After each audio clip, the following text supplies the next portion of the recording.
of Famer and 9-year NBA vet, Erick Strickland. Strickland for three! And you're going to go out of here as the Big 8 tournament champion. 93.7 The Ticket veteran and Ortega connoisseur, Jake Bockoven. I like Ortega. I like pepper. Coming at you live from the Coppel Chevrolet GMC studios in the heart of Lincoln, America.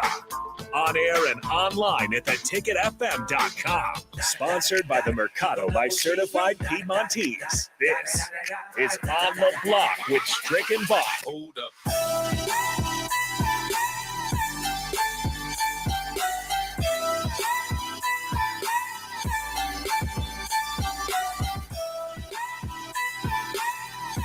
This is a Thursday edition of On the Block. And yes, a Thursday edition of On the Block. It's Thirsty Thursdays is coming up here around the corner. But first, we're going to get through this segment. We also have Brian Christopherson joining us at 5:25. So we got a nice loaded show for us. I'm Jake Bockoven. He is Erick Strickland. Strick, how's it going down there? Another beautiful day, another wonderful day just to be alive. We here, we on the block. We got a lot to talk about, some great things. Some great information that's out there on the block, some things that we have talked about in the past, maybe. I don't know. We answered a lot of questions yesterday, so if you tuned in, you got a chance to hear a little bit more about Stricky, but some in-depth on the block info. But yeah, it was good. Everything's good today, man. It was a wonderful day. Met with some, as you know, we talked about I do some things. So I had to meet with like 2 investors that's looking to buy this project.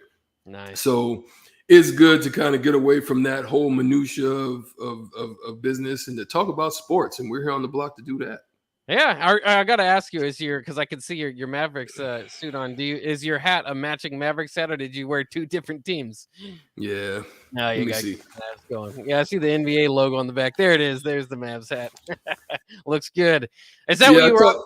I talked to my girl out there, Brittany, who handles a lot of us ex-players, and she's got me on deck to get me some more gear. So I'm looking forward to Brittany taking care of me. Do they send you? The most teams still send their former players some gear? I mean, some do. I mean, I don't know if you're the Lakers when you're revoking tickets from one of the greatest players ever played. Maybe they don't, but I mean, the Mavs, they do a pretty good job of it. Yeah, keeping you in Mavs gear, and it pays off because now we're talking Mavs, and we'll continue to talk to Mavs throughout this show's history because you played for the Mavs, one of your favorite teams to have played for. But today we also wanted to talk about the Big Ten and in the money, the bidding war that is kind of out there for the Big Ten TV contract. It will end up in 2023, so next year, and then the new contract will take over. Right now, Fox and ABC kind of split that deal, so you can see a lot of big noon games, obviously, for the Big Ten. Obviously, see those broadcasts on ESPN family of networks, but now a lot of different rumors out there, a lot of different big time networks interested, including CBS and NBC. Now CBS lost the SEC contract, so it'll be interesting to see, and I would love that. That's a great intro for an intro game. I could get used to that one if it does end up being CBS. But NBC is kind of interesting too, that they would be interested in this contract. Of course, they have Notre Dame as their kind of team that they follow, and they've done that for years and years and years. The idea would be that they're interested in expanding that and bringing the Big Ten into the picture. There's been all types of talk on Twitter today about kind of where the other games would go because they don't have an ESPN2 or, I guess Fox even has, some other channels that they use for sports. The NBC got rid of their sports network. So it might be USA Network or, you might have to get a Peacock subscription, which would be interesting because now, as you move away from cable TV into subscription TV, which obviously is a big part of the future and certainly every metric that you kind of rate these days on cable viewers is significantly down than what it's been in the past because of those opportunities. So it's just fascinating to kind of think about what the Big Ten could look like on these different big time networks and NBC kind of first and foremost because of their connection with Notre Dame. Yeah, I mean, when you start talking and getting into the B, as far as that's concerned, those type of numbers. And then also they're losing hockey. You know, that's another $100 million that they have available. They're looking to get in the mix. They want to get in there and figure out a way to tap back in, especially after losing the hockey deal. So it's going to be interesting, because I think if you get that two-headed monster, I think also then it'll present avenues and means by which to get Notre Dame to play a few of the top tier teams, in some non-conference type games. It could be something to down the road, maybe, because they're in the region. Notre Dame is in the region. They've always wanted to be independent. I mean, they found it very lucrative to be independent, but I find value and power in the conglomerate, in the connection. And so it could be a sneak move to just make a little lure, drop another hat in the box for another team to be added to the Big Ten. I mean, you've got to figure out a way to compete with what they're doing in the SEC now that they're going to be adding Oklahoma, and then they're going to be adding to Texas, Oklahoma and Texas. Yeah. So they're maybe trying to get ahead of that and kind of just test the waters and see what's out there on some matchups, and then see, hey, is it worth us to jump in this mix, or do we stay independent and just keep it this way? That's kind of I don't know. I'm speculating, but yeah. Well, and that's naturally kind of the thing to do with expansion these days. It seems like you can table it for a second, but it always comes right back around the corner, and that's a natural connection to make, with Notre Dame obviously being the lone team on that network for years and years and years. Yeah, and they're in Indiana too, so they're right in the heart of Big Ten country. So, and that's why, I mean, when Big Ten expanded originally, that was kind of the thought. If they weren't going to get Notre Dame, it would because Notre Dame would want to stay, like you said, independent. But then in recent years, Notre Dame's kind of connected themselves to the ACC, and obviously playing in basketball. The year that they had to join for a conference only football, they went over and played in football and made it to the ACC championship game, for what it's worth.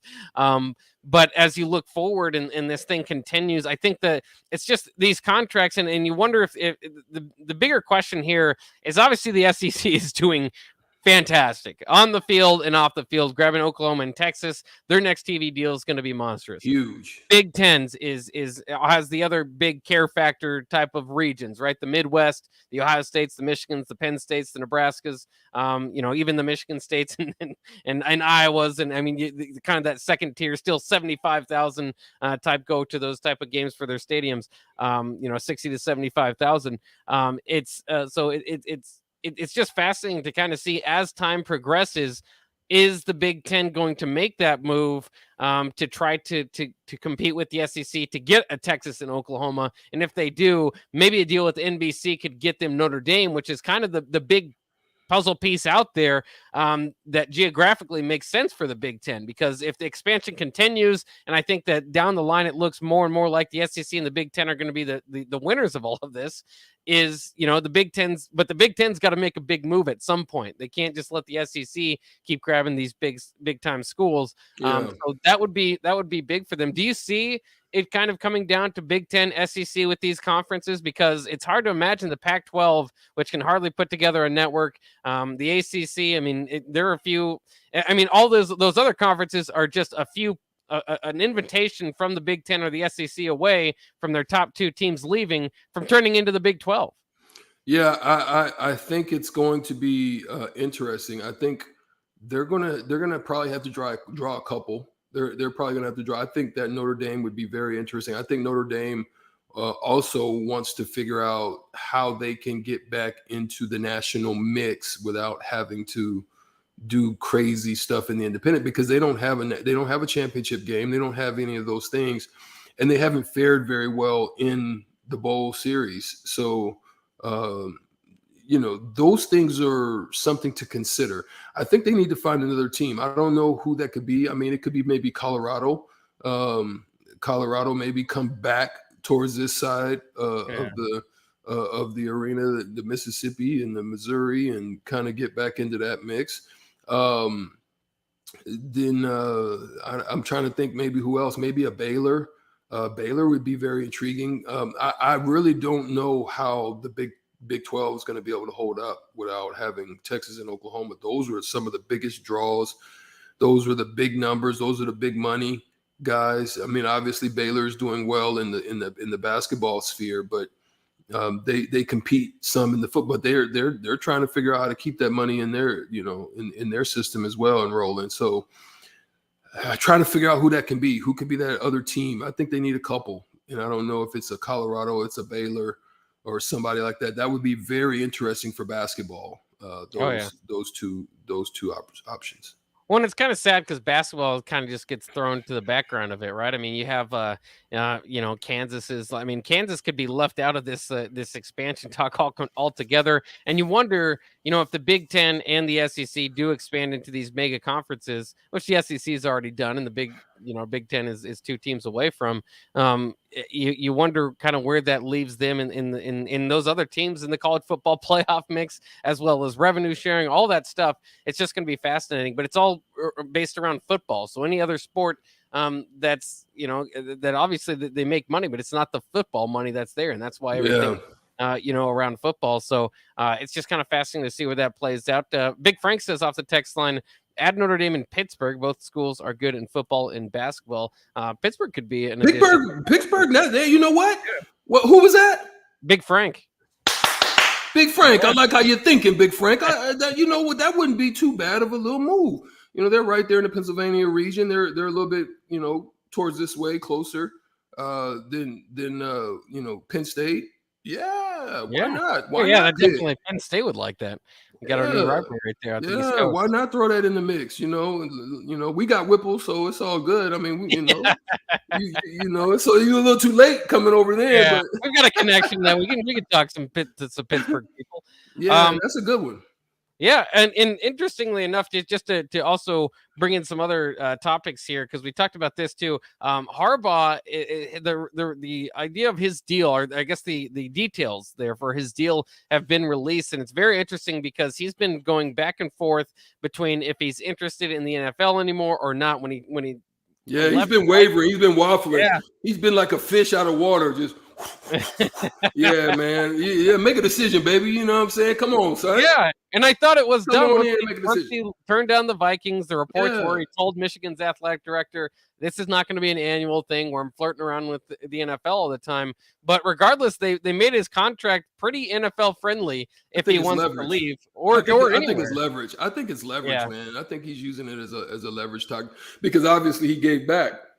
After the 2-4 start. Yeah. He gave back some of that money, and so when you look at it from that standpoint, he's probably looking for a leverage move because it's not going to be too much longer on that contract he's on. I think he's got a couple more years. Well, he just signed the new extension to 2026 and that's what this deal is about. But it's interesting because he'll get like $7.05 million this fall. It'll go up to 7.6 by the time his final contract or final year of his contract. But his buyout on his end is pretty small that's why it's kind of seen as NFL friendly or really anywhere friendly. But why would he leave his alma mater for another college job? You wouldn't think. So that's why you kind of think NFL. But he would only owe Michigan $3 million in his first year if he decides to leave. By the time his fourth year pops around, it keeps on going down. Third year, it's only at $1.5 million. By the time his fourth year, it's $750,000, and then his final year, he doesn't have to pay anything. Nothing. Yeah. Which by then they would have to extend him anyway. But so it's very unlikely with these deals that you kind of get down to the second or final 2 years of your contract. If you're doing well, the idea is always to extend you, and so they'll kind of have new deals at that time. But still, you're kind of thinking, under $1 million by the fourth year to leave. That's nothing to Harbaugh. I mean, when you're paying him $7 million a year. Yes, no question. That's very friendly when you look at the whole scope of it. I mean, he ain't getting younger either, so That's right. But it'll give him some opportunities to weigh options down the road. I think he needs to definitely either make a decision, roll with it, continue to create stability within the Michigan University sphere, and at that point, then make some decisions down the road. Maybe some other opportunities up. This was one of the biggest opportunities out there for this year, coaching wise. So if you were gonna do it, maybe this should have been the year to make that move. And there was no telling, when 9 9 positions are going to pop open in the NFL. Oh, yeah.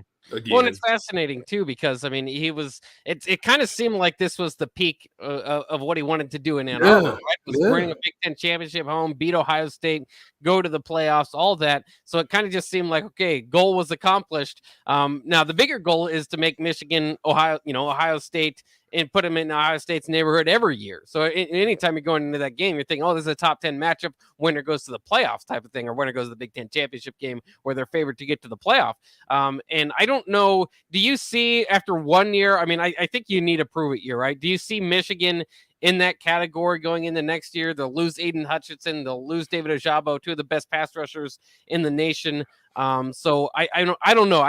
Even though Harbaugh got his name back into NFL coaching circles and getting those and did a great job this last year without a doubt, I don't know if I buy into Michigan at being I don't want to say at Ohio State's level because clearly not that, but even kind of in that next tier. I think they would have had to win one of those playoff games for me to think, okay, they're legit to stay.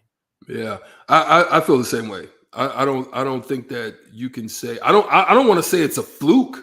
I don't think it's a right. fluke. No, I think they actually did the job. But they coached the team well.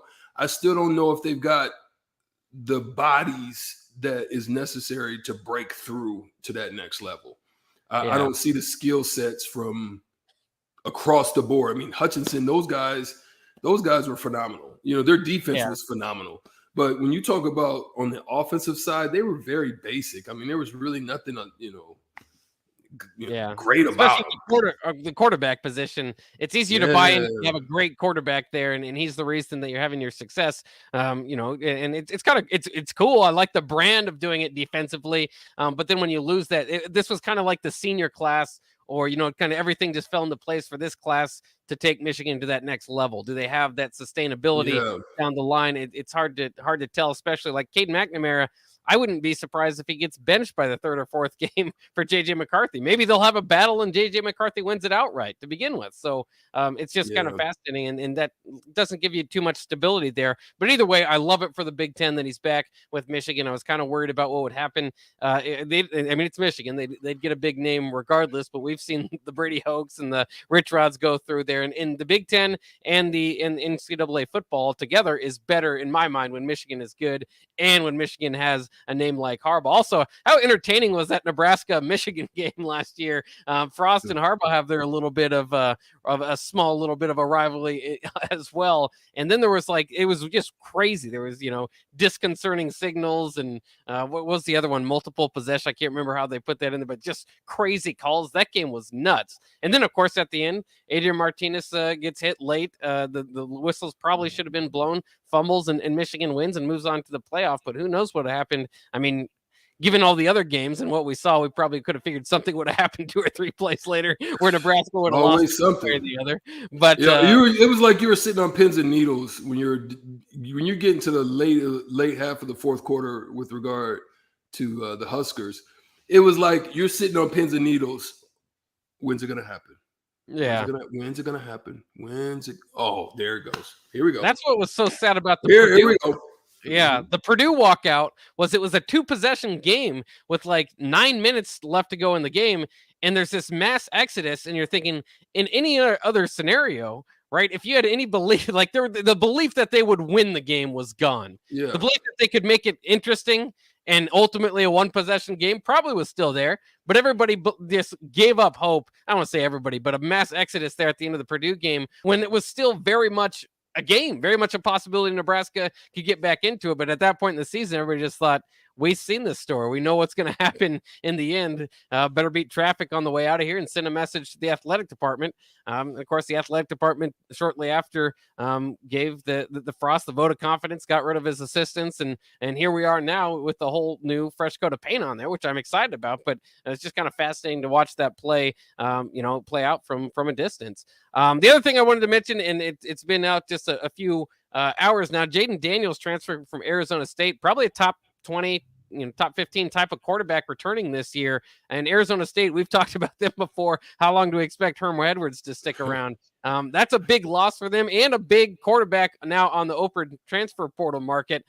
So I don't expect Nebraska to take 3 and go and get Jaden Daniels. but somebody's going to get a heck of a quarterback, even having waited this long into the transfer portal. So it's just kind of it opens the eyes again. And I think we expected this and certainly know that there's going to be some moves after spring, but this transfer portal, man, it just keeps adding, and you just even this far into February, it's going to keep being entertaining. So I don't know when that ends or if it does. I think maybe every month you're going to get a big name like that in the transfer portal, and somebody's patience will be, will be rewarded, I suppose. It's the gift that keeps on giving. I mean, shoot, we're going to see probably another Exodus wave coming again in a few months. So yeah, just stay tuned. Stay tuned. It's like a soap opera, right? You just stay tuned. You never know what's going to happen the next day, but that's what it seems like. No doubt. Absolutely fascinating. We got to take a quick break because it is time for Thirsty Thursdays, one of our favorite sessions of the week. It will be Kevin Meyer. Yeah, Kevin Meyer of Meyer's Cork and Bottle. And we will include you again, Strick, this time. Hey, man, don't leave me out the block on this one, man. All right. Thirsty Thursdays with Kevin Meyer of Meyer's Cork and Bottle coming up next here on the block.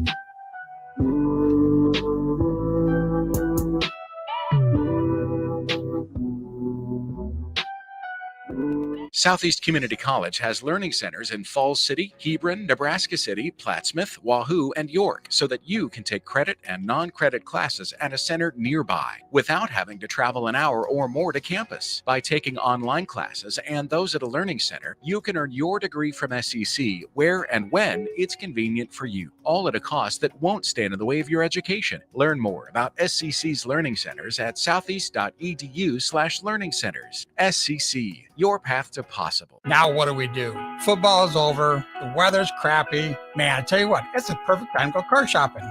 This is Carl from Price Right Auto. Come out to Price Right in Westdale and you'll find over 100 great vehicles at some great prices. With our non-commissioned sales process, we let you control the sale. We won't let you get a lemon since we back every one of our vehicles with our peace of mind 3-month warranty. If you want a hassle-free car buying experience, check out our website, PriceRightAuto.com. Come see a great selection of affordable used cars on West O Street at Price Right Auto.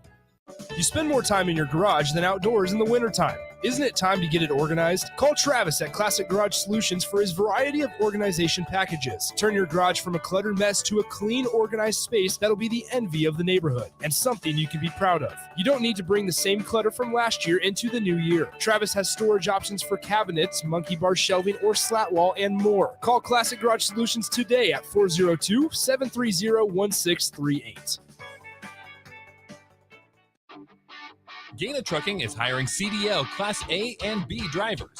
Gaina Trucking guarantees a 40-hour work week year-round, and their strong team culture makes it not a job, but a career. Gaina Trucking offers health, vision, and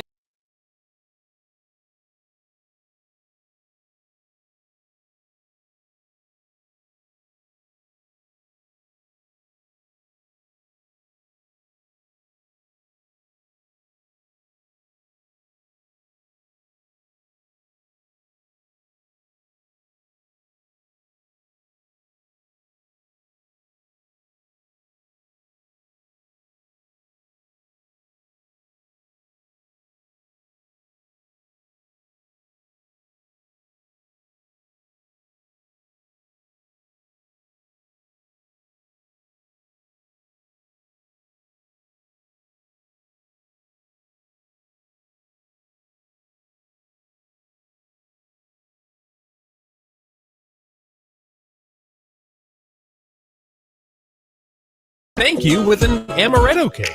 I'm sorry that I accidentally hit your mailbox with my car as I was backing out of the driveway and then continued right into your prized petunias. You say that with a lemon drop cake. Everybody knows that. Beatrice Bakery in downtown Beatrice or online at beatricebakery.com. Here to help you say whatever it is you need to say. Welcome to our world of yum. You hear that? That's the sound of extremely tender and delicious beef from certified Piedmontese. Prime grade tenderness with a fraction of the fat and calories of normal beef. It's Nebraska-raised product and the official beef of Nebraska Athletics. Change the way you buy beef today at the Mercado by Certified Piedmontese, just north of 84th and Havelock, or at cpmercado.com. 93.7 The Ticket, Fox, KFXL weather. Brought to you by Bryant Air Conditioning, Heating, Electrical, and Plumbing. Cloudy, windy, and cold here for our Thursday, topping out at 28. North winds could gust over 25 to 30 for much of the day. They'll relax tonight as we drop down to 14 for the low. Big jump in temps for our Friday. Mostly sunny with a high of 57. That's a check of your forecast. I'm meteorologist Tim Wright for 93.7 The Ticket and theticketfm.com. Why wait until Friday to start your weekend? Go ahead, start right now. You're thirsty now, and 93.7 The Ticket is here to help you stock up. Just in time for the weekend when I like to hit the clubs. Time to broaden your horizons and try some new wine and beer. It's Thirsty Thursday with Kevin Meyer from Meyer's Cork and Bottle.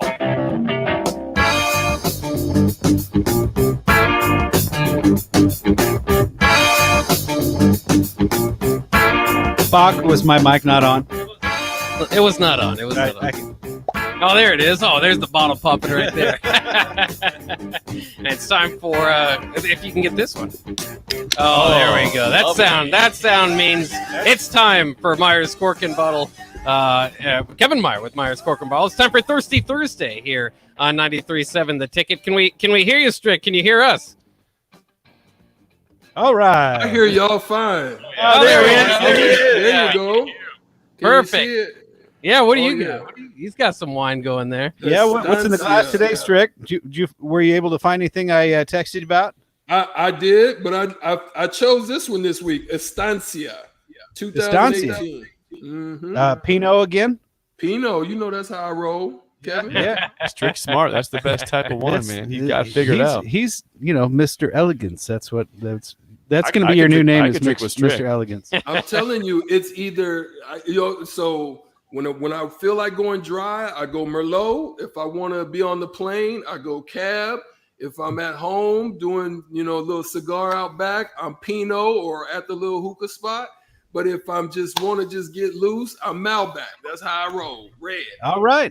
It's a good strategy there. That's why I'm a Husker, Kevin.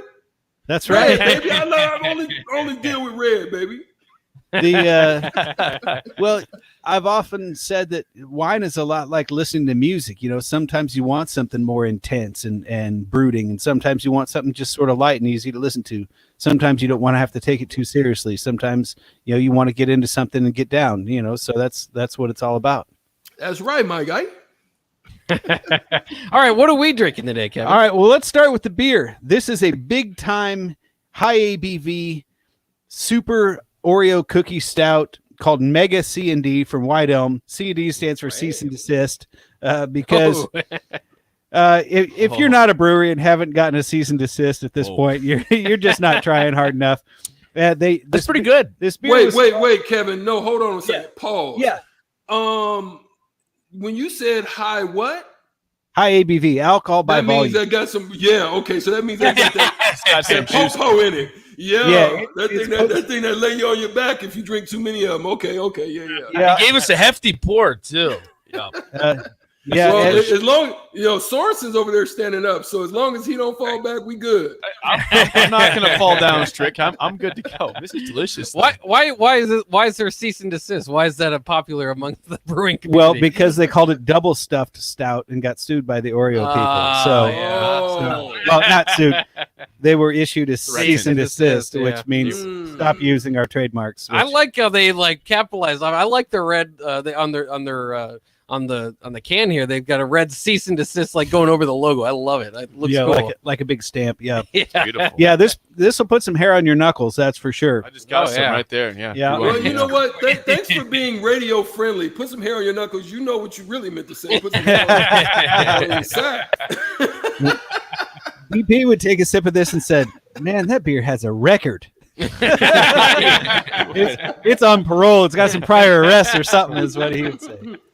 This is good. You can't taste the Oreo cookie in it. Certainly, it smells good too. Yeah, and it's surprisingly, chocolate. for being 12.5%, it's not a boozy beer. 12.5. Yeah, it's just thick. It's thick and sweet. That's why it's dangerous. Kevin. It looks like used motor oil in the glass. Is what it looks like.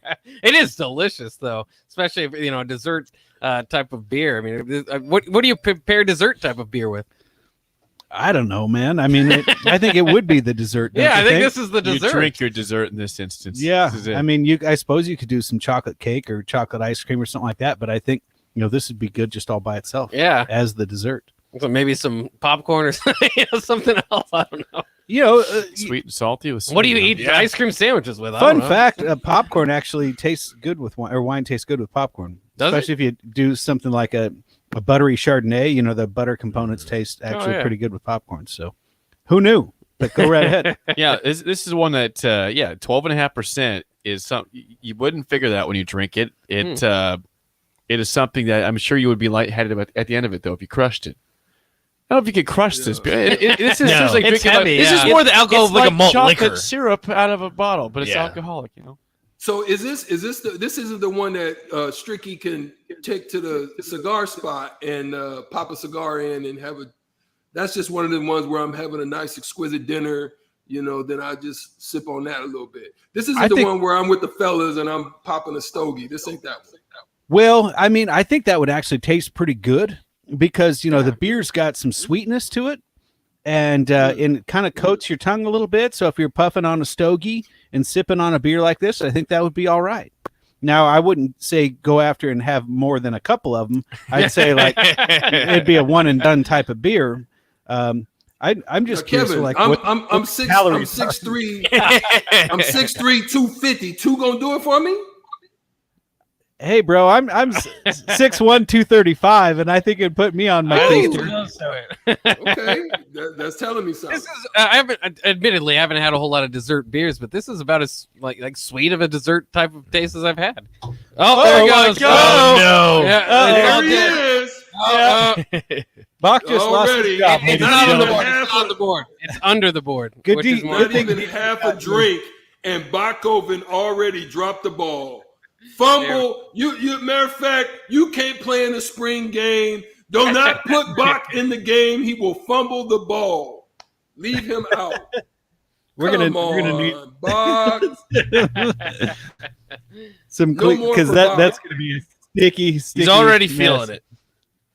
Well, while All he's right. cleaning up, Kevin, I have a question. Yes. We're talking about the alcohol on that. Yes. 12.5%, a 16-ounce can. That's basically like drinking half a bottle of wine, right? Basically, I yeah, mean, and because beer- a typical dry wine will be in that 13.5 to 14.5 range. So, plus this is a 16-ounce can. So actually, yeah, a typical bottle of wine is just shy of 25 ounces. So a 16-ounce can would be more than half. Yeah. And so, but if you consider the alcohol by volume, it would be like drinking more than a half a bottle of wine if you drank it all by yourself. So strict, whatever the equivalent there is for you and your frame, but yeah, it's gonna leave you feeling pretty happy. Yeah, I mean that's the It'd way be I a lot like to of do sugar it, though, in there. man. I don't like to sip on. I'm really not a big beer guy, so something like that would be good for me. I like imported beers. I can't do your Coors and your Michelobes, and I can't do those, but I can do those types of beers. I like Modelo's. I like Red Stripe. I like Heineken. I like Corona. Some of those import types beers. I'm not big on the regular ones. I get too. Can you fast. do like a Negra Modelo, like a dark beer like that? Yeah, I think so. I think I can handle that. I haven't had it yet, but see, now you've given me a little inspiration to go out there and try a little bit of that. I think I'm going to try that now.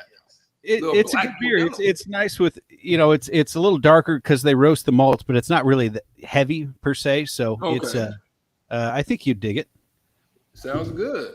I don't give Bach nothing else. Yeah, I'll just say I think we avoided disaster on the board. We got the paper towels in time. It didn't hit the board.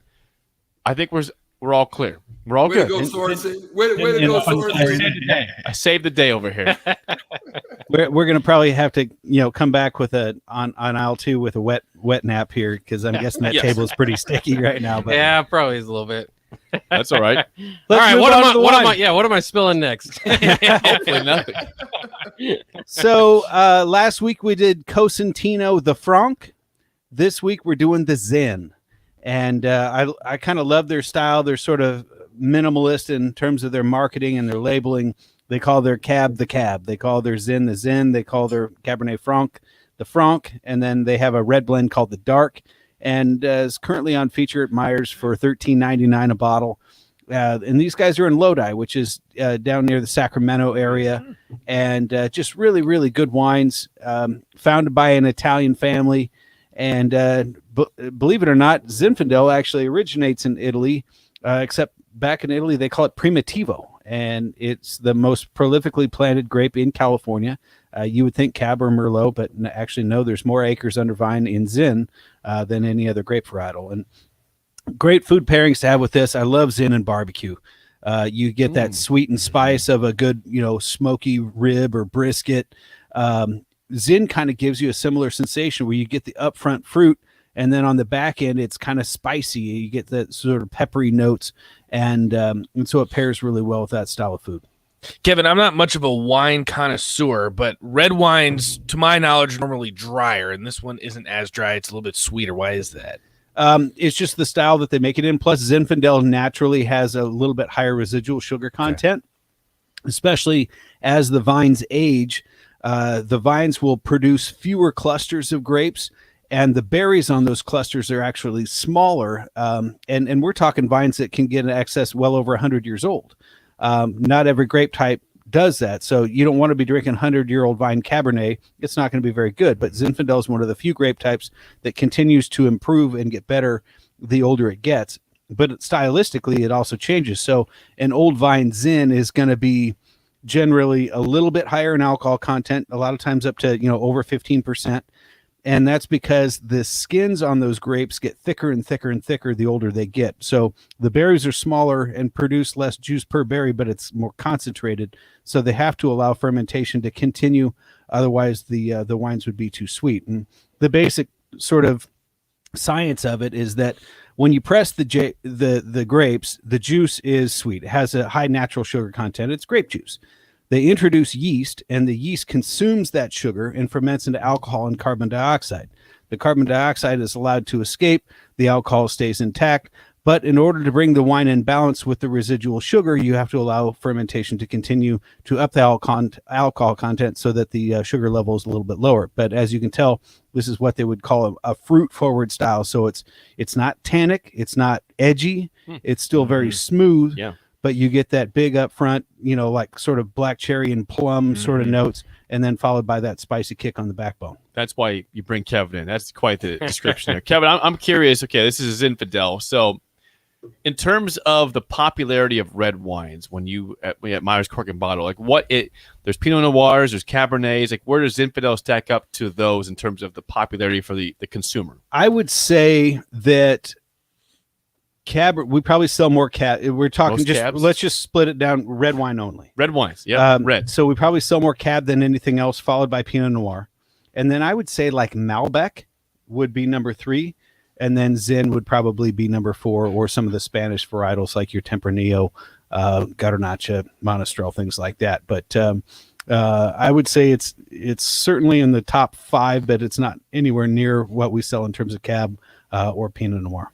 So your entry whites would be like Riesling, or Zinfandel, like for just a young, like if I had a young honey and she said, "Hey, I want to go out on a date," so I say, "Yes, sweetheart, I'm going to take you out and we're going to sip on this Riesling, or we're going to sip on this because this might be a little bit too potent for her." What's your thought? I think that's completely a fair statement. In the natural progression in drinking wine is generally you start with something a little bit sweeter, like a Riesling, and those have a real fresh sort of apple and pear sort of sweetness to them. And generally, they're also a little bit lower in alcohol content. A typical Riesling will be around 10%, maybe 11%. Then the more things you try, generally your taste will gravitate toward the drier, and then gradually toward the richer, more full-bodied. So I would say Riesling, White Zinfandel, and I'll talk a little bit about what makes White Zin different from Red Zin here in just a second. But those are generally a little bit sweeter. Moscato's another one, going to be also lower in alcohol, anywhere from 8 to 10%. Then get into like a Pinot Grigio. So those are going to be a little bit drier, but they're also very light. So someone that doesn't have an astute wine palate can still sort of taste the wine and not be overwhelmed by the intensity of it because they are so light. And then I would say the next natural progression would be into like a Sauvignon Blanc or a Chardonnay, and then Then maybe once you start bridging the gap into reds, Pinot Noir is a great way to go because it's a little bit lighter. The skins on the Pinot Noir are thinner, and so it makes a more elegant wine. Also, the red blends have a lot of fruitiness to them.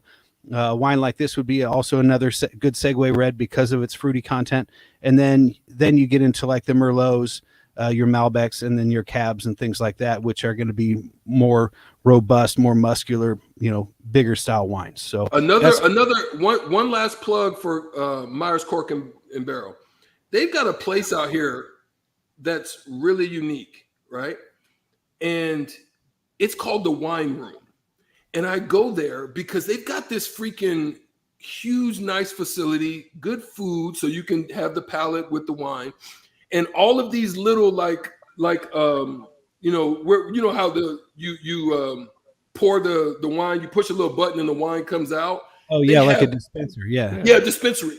They have wines from all over the world, Italy, France, all these different places, right? And you can go there and try all these different wines. You can get it by the little, the taster. You can get it by the half, or you can get it by the full. So Myers Cork and Bottle, that might be a good look for you for your next spot. Have something like that where everybody can kind of come in. Yeah.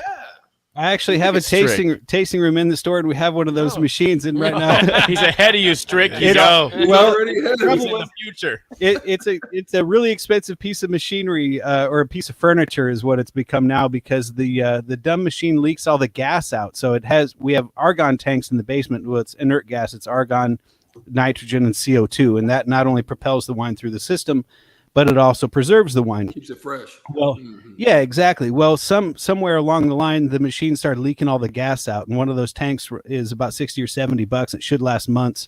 Well, it leaks out within a day, and so now our dumb machine doesn't work. So, but we actually do have a tasting room in the store. We do in-store tastings. We do. We'll bring in winemakers or vineyard owners, things like that, and or if someone wants to come buy a bottle and pop it right there in the store.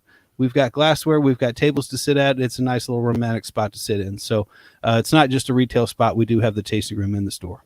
And one more idea from Strick. He sent me this a couple weeks ago, but we didn't play it yet. Maybe this is a new theme song for Thirsty Thursday. Let's see if we like this one. Thirst trap.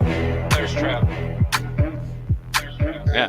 Thirst trap. Look at Kevin. Yeah. Look at him bob his head. He's into it. Thirsty Thursday. It's a thirst trap. Yeah. It is. I love it. I love it. So maybe we'll have Thursday, baby. Yeah. So yeah, and I think Strick knows the artist of that song, so I think that's why. My brother, man. My brother actually did that song. My little brother did that song. That's freaking crazy. So I said, so when we had you on here, I was like, my little brother has a song. And it even says Thirsty Thursday, which is awesome. Thirst trap. I'm not sure that we're talking about the same kind of thirst, but yeah, I had to edit that sample too a little bit. That's good stuff. One last plug for Myers Cork and Bottle before we get going. Any sales or promotions you guys got coming up? Of course, Super Bowl's passed, but and Valentine's is passed, but moving on and onward. Well, it's nice because people are out of dry January. We get sort of some nicer weather. People are kind of getting back to their normal routines, and then. Come in March, we'll have our spring wine sale, which will span sort of the latter part of March and the early part of April, and getting ready for Husker baseball. So it's just kind of an exciting time because the weather is going to start greening up, and just kind of people get back to their normal lives, and then we'll gear up for summer. There we go. Sounds like an exciting times are on the way. That's been Thirsty Thursday here with Myers Cork and Bottle. Coming up next, it's Shootout with Strick. A chance to win $15 to Buffalo Wings and Rings. Give us a call right now, 402-464-5685 on the Honda of Lincoln hotline for your chance to win $15 to Buffalo Wings and Rings. Today's topic is the college football playoff. So if you've been watching that over the years and think you know what it takes to win $15 to Buffalo Wings and Rings, once again, give us a call, 402-464-5685. This is On the Block. That's coming up next here on 93.7 The Ticket.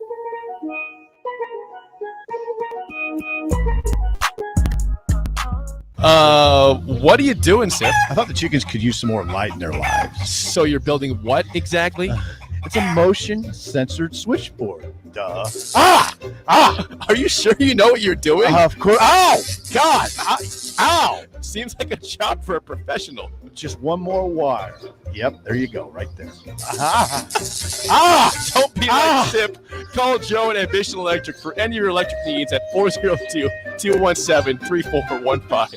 You spend more time in your garage than outdoors in the wintertime. Isn't it time to get it organized? Call Travis at Classic Garage Solutions for his variety of organization packages. Turn your garage from a cluttered mess to a clean, organized space that'll be the envy of the neighborhood and something you can be proud of. You don't need to bring the same clutter from last year into the new year. Travis has storage options for cabinets, monkey bar shelving, or slat wall, and more. Call Classic Garage Solutions today at 402-730-1638. Right now, Allstate has almost as many ways to save as there are types of music. Save for being a new customer. Save more for adding DriveWise. And save even more for driving safely. Visit Allstate.com or contact your local agent to get a quote. Find out how much you can save today.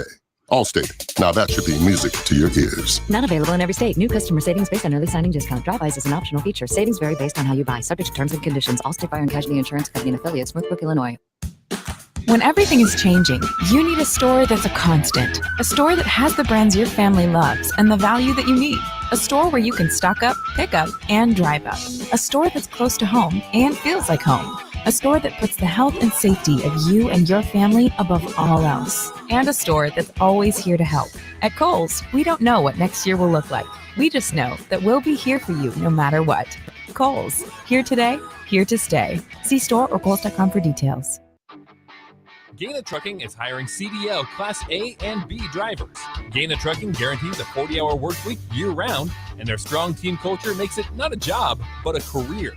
Gaina Trucking offers health, vision, and dental insurance, 401k with company match, an employee assistance program, and other bonus programs. Build a better career today with great team culture at Gaina Trucking. Learn more and apply today at GainaTrucking.com.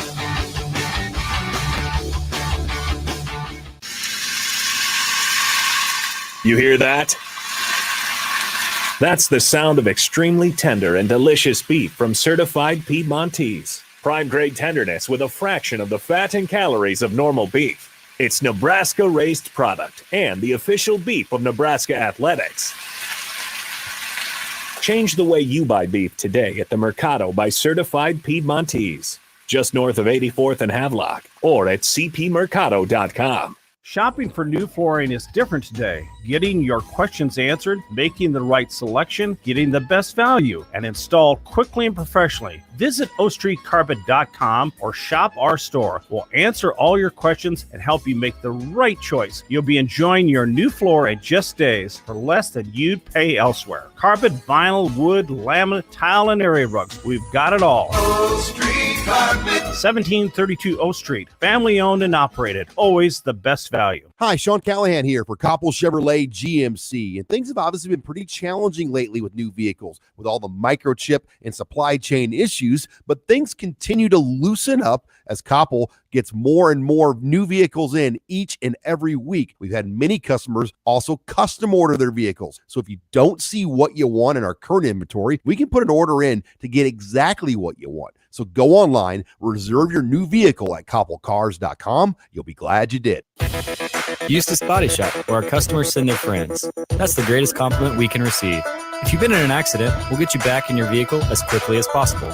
Our technicians care about you and your family and repair your vehicle to factory standards. We handle your claim from start to finish and provide a free loaner car. Stop by for a free estimate. Eustace Body Shop, just south of 88th and Highway 2.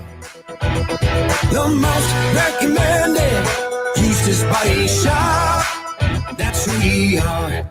Winter is upon us. Is your home prepared? If your furnace isn't keeping up or you've thought about replacing it, John Henry's has a new year, new unit special. When you purchase a select heating and cooling system from John Henry's, we will give you the furnace for free. There are also equipment and LES rebates up to an additional $850. This offer expires February 28th, so don't miss out. Find out more at jhlincoln.com or give John Henry's a call or text today. 435-5555. It's time to play Shootout with Strick.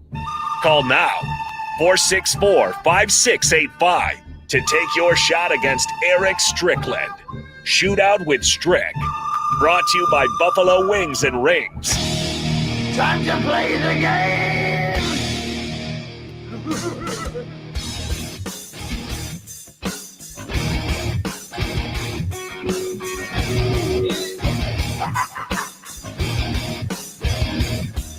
It's all about the game. It's time to play the game. That is correct. It's time to win $15 to Buffalo Wings and Rings. If you can beat Strick in a little game we call Shootout with Strick today, the theme is the college football playoff. And make sure we're back here. Oh, there's a lot of people here on this stream. For the radio audience, we'll be back. Strick, you still got your bottle of wine there? It's going to make me play a little bit better. Oh, yeah, that's going to help you out a little bit there.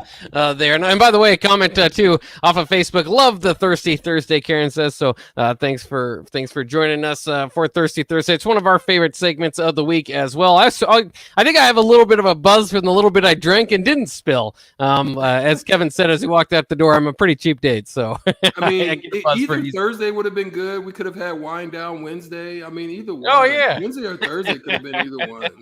We got to find a way to mix it up into every day maybe, but we do have Dave on the line. It's time for Dave for his opportunity to win Shootout with Strick here. Dave, how do you feel about your knowledge on the college football playoff, the history of it?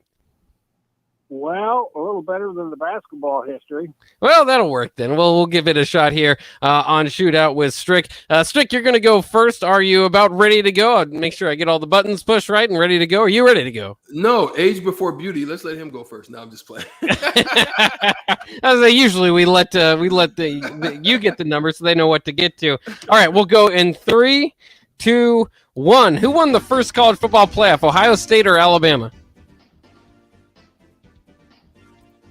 Alabama. That's wrong. Ohio State. How many times has Notre Dame made the college football playoff? 2 or 3 times? Twice. That's right. This is the only group of 5 schools to make the playoffs. Cincinnati or UCF? Cincinnati. That's correct. There have been 2 Pac-12 teams to make the playoff. Oregon and who? Washington or USC? USC. That's wrong. It's Washington. Ohio State has won just 1 national championship in the college football playoff era. How many times have they made the playoff? 4. That actually is correct. So 4 points there for Strick with the money ball. Excellent. I was barely got through the question. You still got it there while you're drinking wine. So that's pretty impressive. Dave, you've got to get 4 points. How do you feel? Think you can match Strick or at least? Oh, it's a possibility. Yeah, it is always a possibility. Are you ready to go? I guess. All right. 3, 2, 1. Which school has the most playoff wins? Clemson or Alabama? Alabama. That's correct. This is the only team to win the national championship in their only playoff appearance. LSU or Oregon? Oregon. That's LSU. How many times has Clemson not made the college football playoff? 2 or 3 times? 3. It's actually 2. This ACC school has only been to 1 playoff in its first season. Miami or Florida State? Florida State. That's correct. How many different Big Ten schools have made the playoff? 4. It's actually 3, and that means Strick goes away as the victor. But thanks again for playing today, Dave. Don't fear. Now that Strick has won, that means the third caller will win. So, Dave, hang up now. You'll have a chance to win. The third caller right now will win $15 to Buffalo Wings and Rings. Thanks to Strick, who's a man of the people and wins chicken for the people. And, of course, Strick, you've earned your shout-outs here. Boom, shakalaka! Flawless victory. Also, Nate says that he worked hard on this one, so he wants you to do the tiebreaker just because, even though you don't need it today. Oklahoma is the only Big 12 team to ever make the playoff. How many times have the Sooners made it? 3. Actually, 4. Lincoln Riley made it there 4 times. So that would have been interesting if Dave would have been able to push it, but he was 1 number off on the money ball. Always a close game, as these games should be. But Strick, you walk away the victor. So congratulations, and you've been scoring high again throughout the week. You're up to 19 points on the week. So very, very cool stuff. Coming up in the next hour, we still have Brian Christopherson at 5:25. Hayden the Hardwood, as always. We'll talk more about the Big Ten money and what that means, the new contract that's coming on the way for the Big Ten, I should say, what that means for Nebraska and perhaps even their basketball program. More money could be more flexibility. So that's obviously interesting. Also, baseball is going to start. We won't talk too much about it, but I want to bring it up here. Baseball is going to start on tomorrow, so it's very exciting when baseball tips off their season. Or I suppose it's not tips off, first pitch. But they were picked to win the Big Ten today in the coaches poll. Michigan, Iowa, Maryland, Ohio State, and Indiana was the rounding out of the poll. They only do, I think, about 6 teams. So Nebraska was not picked in the top 6 last year and won the championship, but very cool for them, hopefully getting the win there. Also, the softball team, I'll have to catch Nate and see how they're doing. I know they're playing right now. They started off the year, I believe, 2-3, so we'll see if they can get to 500. We'll have you an update on that on the other side of the break. But once again, we'll talk plenty more about the big money headed toward the Big Ten and what that means for Nebraska and their flexibility, maybe not just with the basketball program, but also the football program, any sort of buyout that you can think of. That's coming up next year on The Block.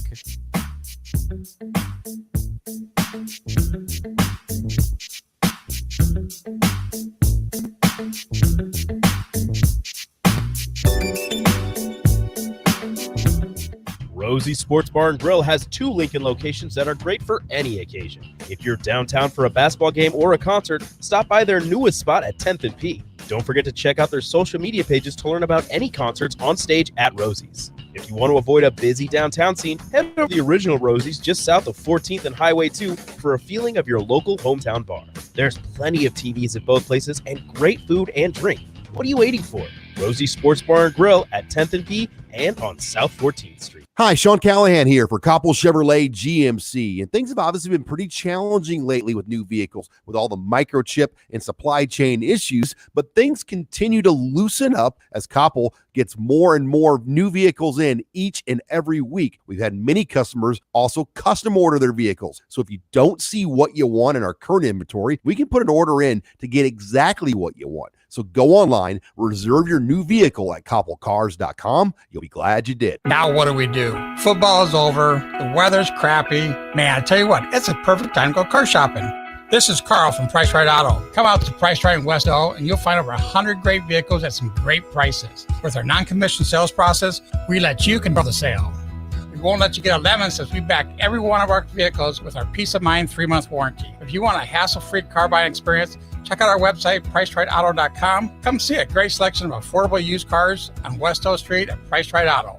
Our Remington Homes has really expanded and taken off in the last 5 years. Bob Benish of Aspen Builders talking about their exciting new division, Remington Homes, which makes the home building process easier and more affordable. The exciting thing about a Remington home is you get to choose your floor plan from predetermined floor plans. You can select your options. We give you a lot of choices. By selecting certain floor plans, they're just easier to build. And you couple that with our great lot selection in all different areas. People do not want to be married to their house payment. They want to get a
to your ears. Not available in every state. New customer savings based on early signing discount. Drive-bys is an optional feature. Savings vary based on how you buy. Subject to terms and conditions. Allstate Fire and Casualty Insurance Company and affiliates. Northbrook, Illinois.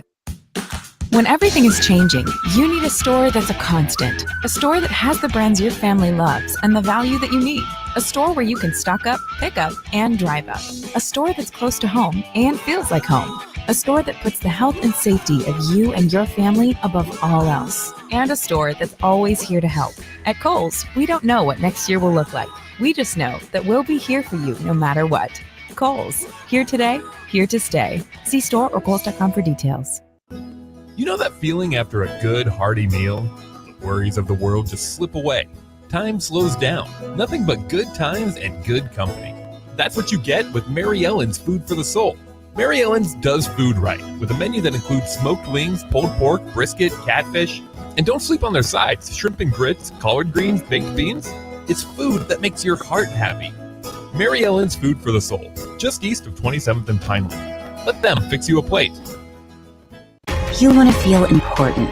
You want to be a part of something bigger, something that matters and can help change things. You want to feel like you belong. We know. We felt that way too. And that's why we did something about it. We aren't just Army National Guard soldiers. We are normal people just like you. And together, we can make a difference. Take on your legacy. Visit NationalGuard.com to find out more. Sponsored by the Nebraska Army National Guard. Aired by the Nebraska Broadcasters Association at this station. This is Lincoln's home for sports talk on the FM dial. Also online at theticketfm.com. On the internet. KNTK FM Firth, 93.7 The Ticket. This is On the Block with Strickland Bach. Nebraska Basketball Hall of Famer and 9-year NBA vet, Erick Strickland. Strickland for three! And you're going to go out of here as the Big 8 tournament champion. 93.7 The Ticket veteran and lover of bread, Jake Bockoven. What? I like bread. Coming at you live from the Coppel Chevrolet GMC studios in the heart of Lincoln, America. On air and online at theticketfm.com. Sponsored by the Mercado by Certified Piedmontese. This is On the Block with Strickland Bach. Hold up.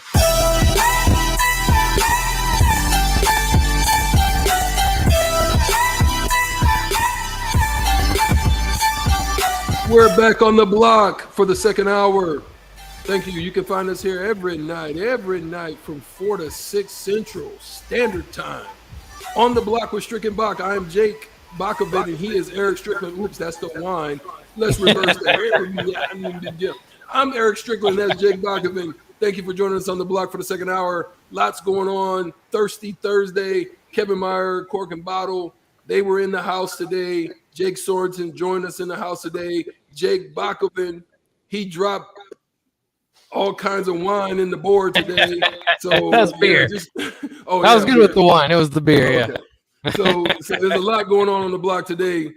But we want to talk a little bit about what's going on in the Big Ten potentially. It looks like there could be some great and big paperwork that's coming out here with a potential new contract in the B's from potentially CBS or NBC. We don't know which one it's going to be, but we know there's a bidding war going on.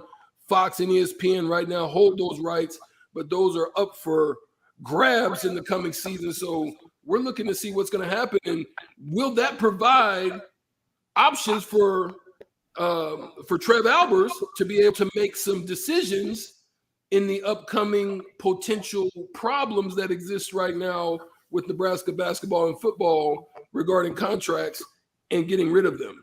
So we're going to talk a little bit about that. You know, what does it look like? What is your thoughts on it, Bach? And, when you're talking in the B's, you're looking at some big money there. There's a little extra change. That's like some discretionary spending. You may not be able to get on the plane and go to Italy and go to Australia and do all of that because you don't have that discretionary spending. But when you got that discretionary spending money, that extra change, there's a lot of things you can do. It creates open options for you. What do you think about the options that Nebraska now can have potentially if they want to make a move, depending on what they see the rest of the year for the Huskers? Yeah, it's fascinating, because it's kind of something we've been talking about all year, unfortunately, for Husker basketball and with Husker football. When I say all year, I mean dating back to the football season where there was talk about Scott Frost and his massive buyout and what they were going to do. And ultimately, they decided, obviously, to bring him back and cut the buyout in half for what it will be next year, I believe. So it's certainly been an obstacle before, or something to kind of think about as, Bill Moose. I mean, Trev Alberts inherited these contracts. The buyouts are what they are. Maybe Nebraska learns a lesson. You wonder about them moving forward. So it's kind of interesting to see how that will play out. But altogether, especially with Hoiberg here, we've been talking about his $18 million buyout. I mean, $18.5 million buyout, and how that seemingly could, kind of paralyze Nebraska into sticking with him because they don't have the flexibility to do it. Now, whether they did or did not before or after the conversation kind of pops up, we don't really know. You kind of think about, well, there's $150 million addition to Memorial Stadium. How much of that do they want to keep in? Is that more important than giving another swing in the basketball program? Or altogether, do they still believe in Fred Hoiberg? That's obviously still in play as well. But I think with this deal, which is coming up and should be signed in 2023, so you still have another year. The money won't be readily available, but you can start to make your plans. And I think that at least in the very, kind of in the very least, you would think that the TV money that would be coming toward Nebraska would just about double. I think it's somewhere close to, and don't quote me on this, but somewhere close to like $22.5 million. That's where it was, I believe, a few years ago. So you're kind of thinking about that double, the possibility of having some extra money around, and what would you want to do that with your program? And you got to think about all your programs. Not just the season that we're currently in, right? But naturally, you do kind of start to think about the basketball program and think, okay, before you're thinking they need just a massive donation from somebody if they're going to be able to probably afford a buyout for Coach Hoiberg if that's what they wanted to do. Now you kind of think, okay, now they can kind of plan ahead. It's not, if you're in the athletic department, don't just take the word of these reports for it. Really do your digging, try to figure out if that money will be on its way, right? You don't want to start spending it unless you know it's going to be there. But it is something that I think kind of takes away I guess the questions that have been around Fred Hoiberg and his buyout is that, some people just think that's just too much to pay a guy on his way out the door. You don't want to get stuck paying these buyouts for years and years to come. Well, that looks like an answer, a possible answer, if that is something that they're interested in doing. And for what it's worth, I think that they probably should not have made their decision on that by now. I think there's still some games to play, and you want to see how this product turns out. And certainly, there's a lot left on the table for Nebraska. But altogether, the story of the season has been written.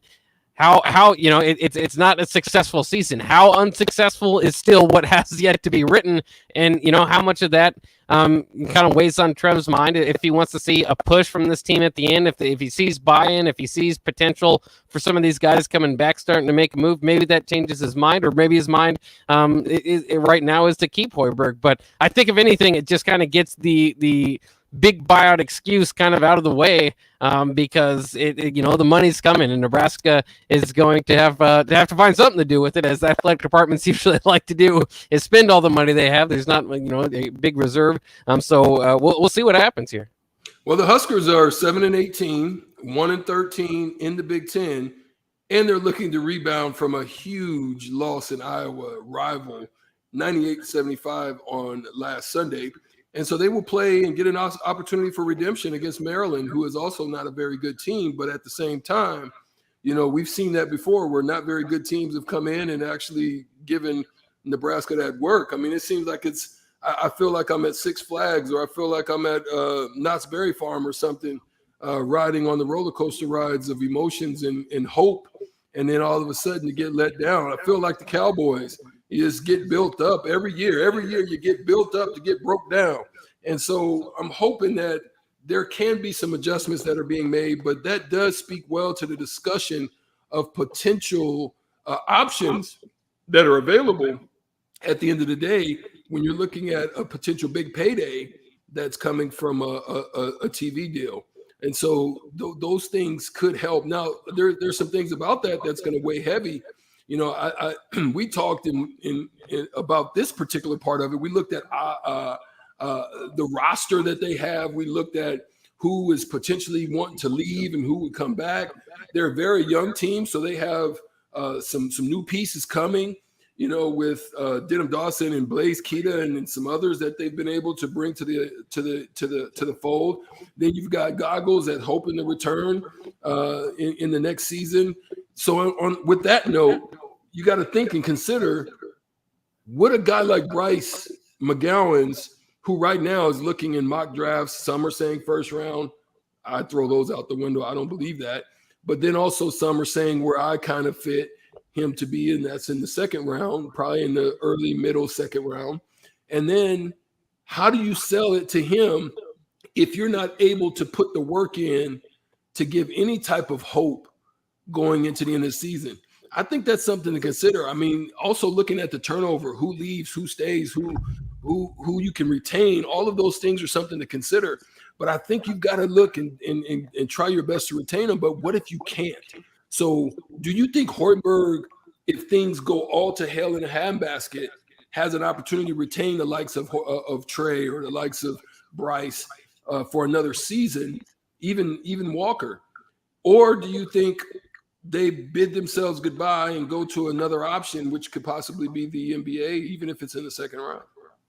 Yeah, it's hard to imagine. I think they're kind of the reports before the year was kind of, that group, the Trey McGowans, the Derek Walkers, the Lat Mayans. We're going to give it one last ride here. Obviously, as the more you kind of age, the less potential, I guess, you are seen with when you go into the NBA. And I don't know if those guys are, in the NBA discussion, but some of them, you might get into summer league or G League or even overseas. You might start thinking about making that move to play professionally and make some money. So I know before the season that was the idea. Trey McGowan's now with the injury taking a large portion of his year and certainly taking a lot of momentum out of it. By the time he was back, Nebraska was buried, right? So you wonder if he wants to come back. The whole idea with Bryce and Trey was to play together, and they just it feels like the dream didn't quite come true. They played a little bit, maybe that's enough for them. But I think that's a huge piece in all of this, is because I think, I can only speak for myself. But I think the best possibility of getting Bryce McGowan to stay on campus is to have Fred Hoiberg back as your head coach, right? He's the guy that brought him here.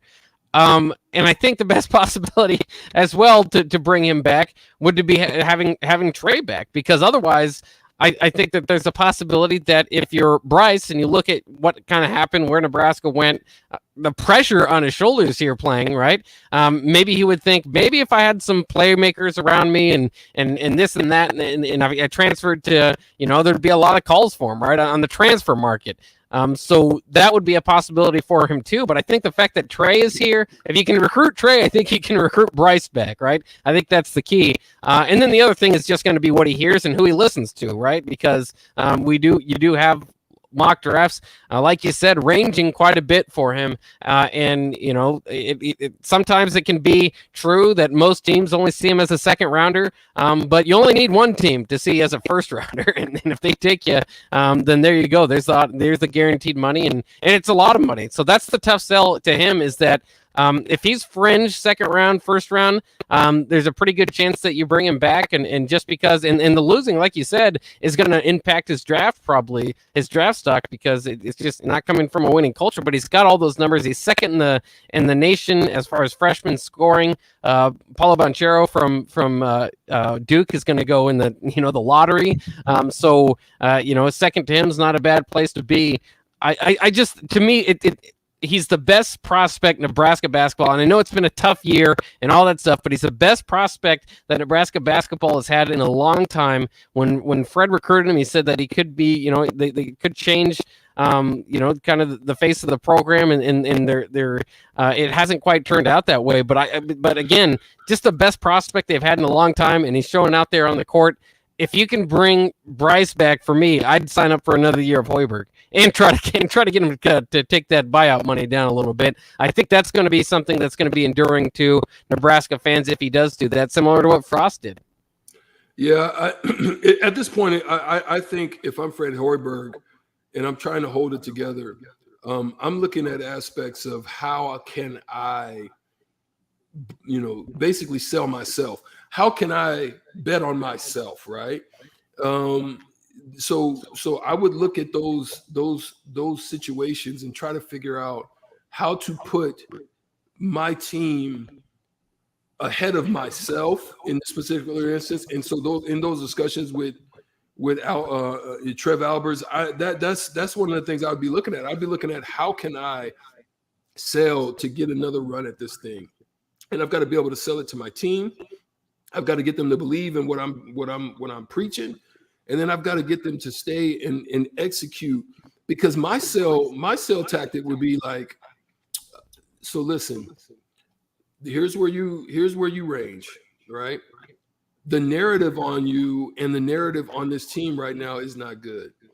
The best way to raise your stock and to become a lottery pick, which I believe you are, is to come back, give it one more round. I believe in you. We believe in you. It didn't go the way that we all believed it would go. But at the end of the day, change the way that they view it and come back and let's make another run at this thing.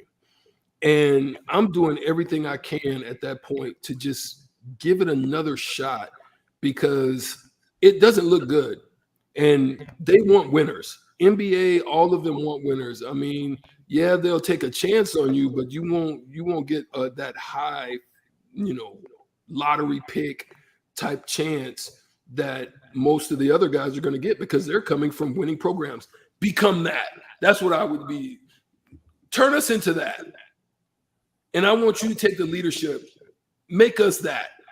What's different from them than us? And I would go down each of their rosters and I would look at them collectively and I would say, what makes them better than us? Nothing. They just do it better than us. Come back and help me to do this thing right. I mean, that's the way I would be trying to sell the thing. I mean, there's no other way to look at it at this point, because it doesn't look good. It doesn't bode well. They've got another chance to try to make another run at it. They've got to give their all. They're at home against a bad team. Let's see what happens in the upcoming the game tomorrow. Well, and the Big Ten's kind of the best league to point to Bryce to, right? I mean, you've got guys like Keegan Murray, Johnny Davis, Jaden Ivey. I think all of them are sophomores that have just blown up this year, and all of them are in lottery pick contention right now. Mm-hmm. So that's kind of the thing, is that we've got through this kind of era of one and done. It was the same thing with high school guys where half of them are hit and miss, just like college prospects, and you can sink out of the league pretty quickly. But in the one and done thing has kind of been the same thing. Maybe there's this uprising in guys that do want to stick around another year, and maybe you might need more proof than just this guy. But the most recent thing to look at is the Big Ten is filled with super sophomores that came back another year and have raised their profile. And I think the possibility is going to be there for Bryce as well. I think that he's got kind of the athleticism to be a lottery pick. It just kind of needs to come along. Then the other sell is that maybe you're just a few pieces away. That would be a big part to me, and is retaining much of the team that they have. Maybe Alonzo Verge's obviously out the door. Kobe Webster's out the door. If you can bring back a majority of Latmain and Derek, convince Derek Walker and Trey to come back, because this roster, it's not void of talent, but it's not incredibly deep. Obviously, you'd bring back, Goggles back from injury, right? Ramel Lloyd hopefully would be your true point guard. You'd be relying on some young guys there. You bring in a big time center out of the JUCO ranks, so it could be more of a well-rounded team. But I think the opposite of that, and this is why. I mean, you can't make the decision completely based on one player, but I think that I like some of the pieces. Don't get me wrong, minus Bryce for another year of Hoiberg, but I don't necessarily know if I'd sign up for it. Right? I don't think it has the potential without Bryce that it does with him. With him, you're thinking, okay, this is a building block. They're just a few pieces away. Maybe these are the pieces, and they've got another year, and the Big Ten's going to lose a lot of great players, and then they can get their run going. Without Bryce, again, I think C.J. Welcher's going to be a really good college player, but more in his role, not necessarily as the Bryce McGowan's upside, right? Kind of the same thing for some of those other guys, Tamanaga included, all these guys. But it's fascinating, kind of when you get that big time recruit, and it's somewhat new to Nebraska. right? But kind of how much hinges on them, and a lot of times they go and go on and go to the league and just maybe don't get drafted as high, don't get as much of a shot in the league, and they're out in a few years. And college teams just have to, college fans, I should say, just look back and wonder what could have been. Hopefully, Nebraska's not in that situation.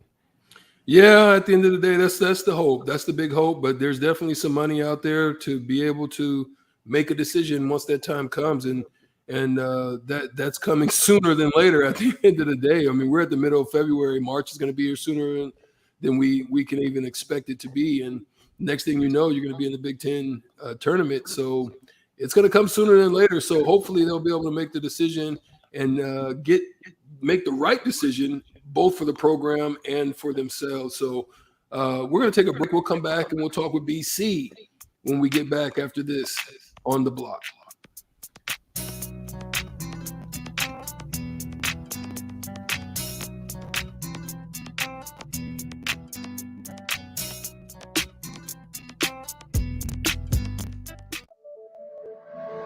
Security First Bank. We're the bank, and we make your mortgage more manageable with flexible terms, trusted advice, and competitive rates. When you work with us, we'll know your name, but we'll also get to know your home dreams too. Security First Bank of Lincoln. Voted best small bank in Nebraska by Newsweek magazine. Member FDIC, equal housing lender. NMLS number 505011. Old School with DP and J. I learned this about the difference between the college game and the NFL. Every play is designed offensively and defensively for one guy to make a mistake, whether it's being out of your gap, forgetting the blitz, forgetting a check on offense, forgetting the snap count. In college, it might be explosive play, 15 yards, whatever you deem as explosive play. The pros, all of them are house. All of them are. The guy will hit his head on the goalpost.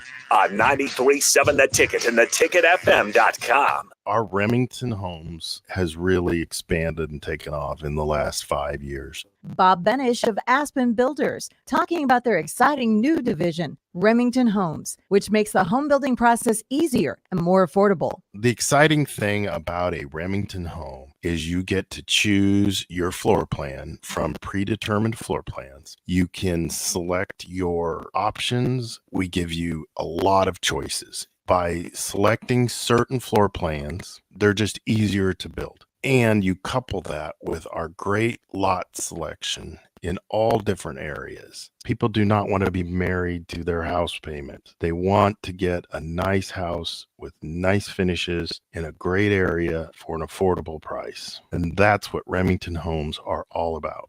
Home building is easier with a Remington home from Aspen Builders at 423-6811. Online at remingtonlincoln.com. remingtonlincoln.com. 93.7 The Ticket. Fox KFXL weather. Sponsored by Security First Bank. A relationship you can count on. Cloudy, windy, and cold here for our Thursday, topping out at 28. North winds could gust over 25 to 30 for much of the day. They'll relax tonight as we drop down to 14 for the low. Big jump in temps for our Friday. Mostly sunny with a high of 57. That's a check of your forecast. I'm meteorologist Tim Wright for 93.7 The Ticket and theticketfm.com. Working at Continental in Lincoln isn't a job, it's a career. And right now they've raised wages again and they're hiring for production operators at $22.07 per hour and other select jobs starting at $23.77 per hour, with wages growing up to $29.71 per hour. Continental also has salaried jobs available and great benefits, plus medical and prescription costs at very low premiums. Dental, vision, and life insurance are offered at no premium cost to the associates. To learn more or to apply, go to continental-jobs.com with keyword Lincoln. Come work at Continental today.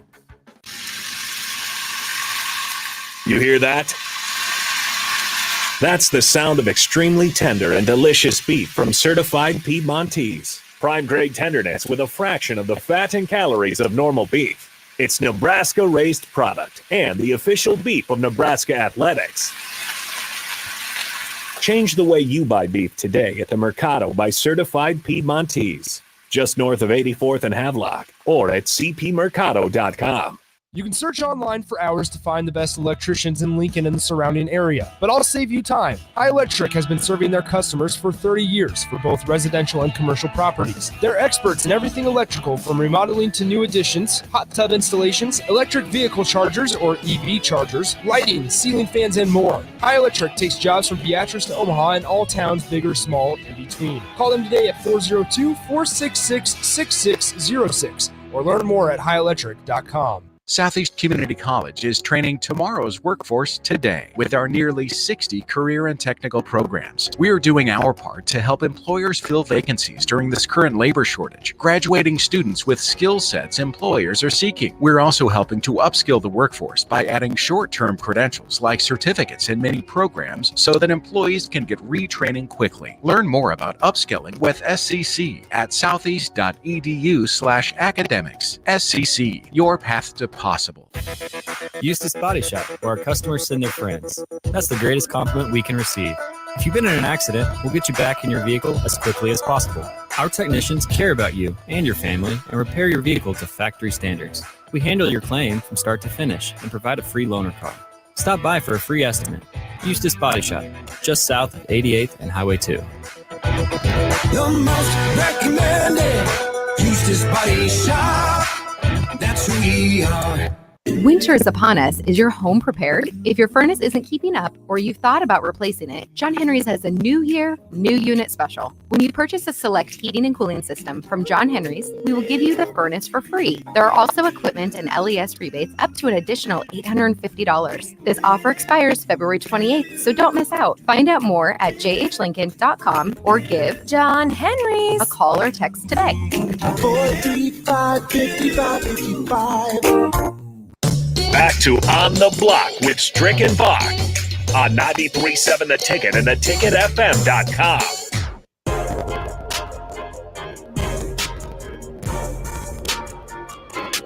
We are back on the block here on 93.7 The Ticket. It is myself, Jay Bockoven, and Erick Strickland, of course, a longtime NBA vet, Husker Hall of Famer, and we are pleased to be joined by Brian Christopherson of Husker 24/7 on the Honda of Lincoln hotline. And if I read it right here earlier on Twitter, are we interrupting your birthday plans today, Brian? Yeah, it is my birthday, but it's all right. I'm getting old enough now that I only like half recognize it when it pops up. So it's quite all right. All right. Yeah, I usually try to keep my head down during my birthday, but I like to celebrate other people's birthday. So we had the band get together and put you together a birthday song. You tell me what you think of our band and how we did this year. Okay.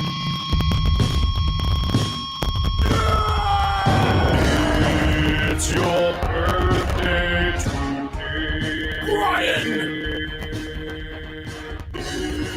It's your birthday today, Brian. All right, that pretty much tells you what the song there. What do you think? Was it a pretty good song for your birthday? Yeah, it kind of makes you want to get in a mosh pit on your birthday or something like that. That's good. A little dark. Maybe it's a little dark, but that's all right. Yeah, we might want to work on a new vocalist, but he was really into it, so we just let him go with it. But in any case, I also saw you were at at the press conference today for Nebraska basketball. Was there anything interesting coming out of that? Yeah, actually, I did think it was kind of interesting, in part because a good deal of it was sort of talking about the big picture beyond these next 6 to 7 games. And I think that's sort of where the fan base is looking at now. You know, I mean, if Nebraska wins 1 or 2 more, yeah, that's fine. But what can you do to really rebuild this project going into next year? Who's the nucleus that is going to stick around and be part of it? And CJ Wilcher is one of those guys, it seems like, and he was up front, and he's been playing pretty well of late. He's a guy who, you know, even in the Northwestern game when it was a really clunker of a team performance, he was like the one guy who showed out, I thought, at both ends of the floor. He's been, you know, shooting about 50% from 3 since late December. So, you know, there's some optimism there. And you're looking for those type of guys, those guys who are freshmen, first-year type players who maybe something's building, and then you can you can combine them with the recruiting class that's coming in, and maybe there's a little hope there. So it was good to hear his perspective, and he's a guy who he shows up early and he's not waving the white flag or anything like that. And he wants to be a part of trying to fix this thing, and that's what you want to hear from competitors. I mean, it's easy for all of us on the outside to sort of take our shots right now at where this program's at. But if you're inside those walls, it's like, okay, what can we do to change this? I'm a competitor. What can I do to move the needle of this operation? And he seems to be one of those guys you want. Wilhelm Breidenbach, who's been injured, is probably another young guy that came up, and Hoiberg was very complimentary of him. So I think that was what I took away from it, was sort of Hoiberg talking about some of these younger players and guys who could actually be a part of it going forward. BC, happy birthday. We're glad that you were able to join us today, man. We know it's not easy to tap in on your birthday, so we appreciate you joining us today. Oh, no problem. Thanks so much for that. That's nice. Okay, so listen, a lot of people are trying to just figure out, I'm just going to say what people are thinking. They're trying to figure out what options are out there. A lot of people are saying, if not Hoiberg, then who? Where would you go? What type of decision would be made, being that you have this type of money out there? Will he be able to retain anybody, or does anybody want to stay at this particular time based on the situation in which they did not envision being the season that they had thus far? What would you perceive to be, based on what you're hearing, based on what the ears that you have on the ground? What are you seeing or potential options, not only for Trev Albers, but also internally with Hoiberg and the crew? Yeah, I think first off, Trev's in a difficult spot. Really, right when he takes a job, you have sort of a tricky decision with your football coach, and you sort of thought there'd be more time before you came to a situation like this with basketball. But definitely there's enough, noise from the fan base that he has to, I think, at least think about it. And I think what you worry about is, despite Nebraska's lack of success in recent years as a program, they were still filling up Pinnacle Bank Arena pretty good, considering, that place before the COVID season, it always felt like there's 11 or 12,000 people in the stands. And that's probably been my biggest concern item, is there's been a loss of interest to the point where you're seeing, kind of a half-empty arena. And this is a diehard fan base, but when you see that, it does give you pause. But as you guys know, and I'm sure you've talked about it, and I don't know where he's going to go, so I'm not going to act like I do, but I mean, there's $18.5 million attached to Fred Hoiberg's buyout, obviously. And I know sometimes people kind of talk about it as though Nebraska has monopoly money over there, but they don't right now. I mean, they're not as bad as some athletic departments, but they can't just go around, giving out huge buyouts to people and stuff like that after 2020, in which, they weren't allowed to have fans in the stands, and that really cut into how much money they made.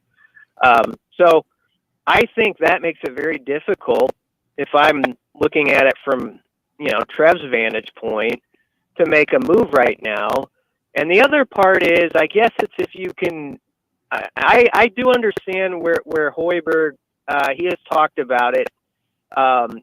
His first year here was really like a roster where they just had to kind of put it together on the fly in a few months and kind of put a team on the floor.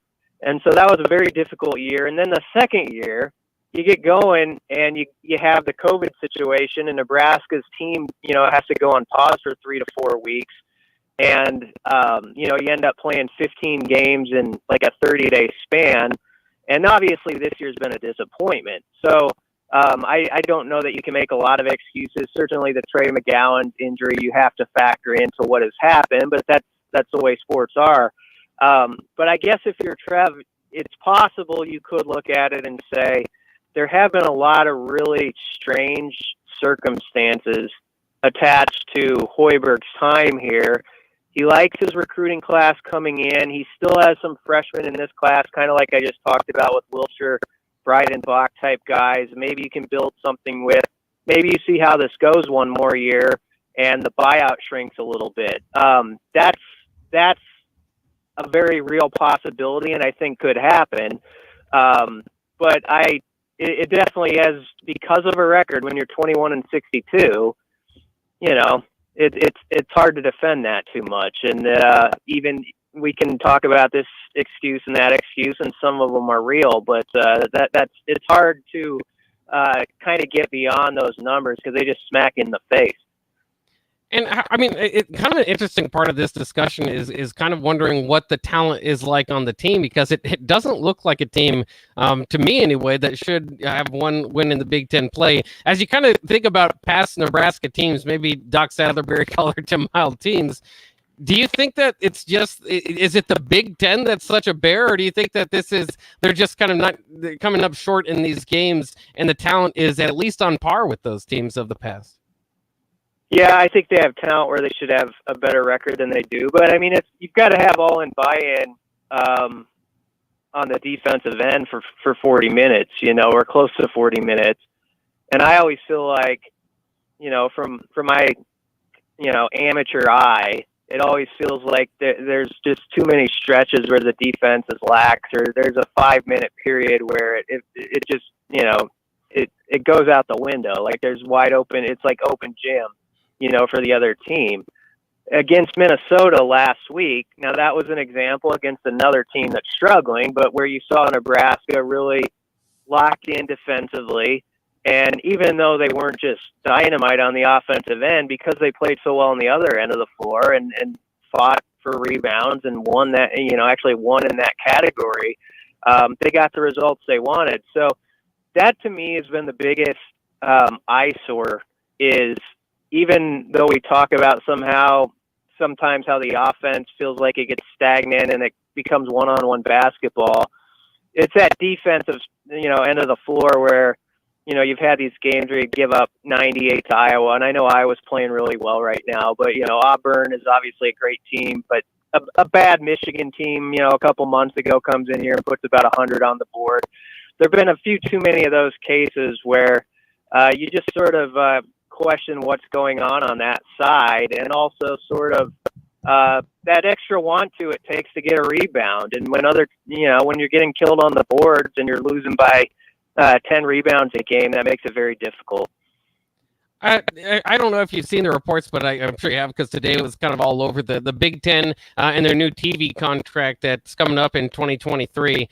It's looking like a possibility they might even double for each school, and for Nebraska their payout there. Do you think that could maybe soften the blow or change the decision altogether for Trev Alberts if he has one coming up? I mean, you never know. That could. The money's not in your bank until it's in your bank, but that's going to be, they're going to upgrade there. And that's another reason why I know this is an area of the country where we get nostalgic for the old Big 8 type teams, the Big 12 and all that stuff. But this is why they're in the Big 10. This is why they made this move a decade ago. And this is why you want to stick in that league, because, in a time where, money is tight in some places, the Big Ten schools are actually doing pretty well in keeping their head above water even after the COVID situation. And so that's going to be a monster number. Wherever the TV contract goes, the Big Ten still has that name recognition and those sort of programs that people are going to watch. And that's just the way it's going to be. I mean, the Michigans and the Ohio States of the world, if you look at like the top 10 most watched college football games after a season, like what they were for that year, you're always going to see Ohio State's name on there like 4 or 5 times. And you're going to see Michigan on there a couple times.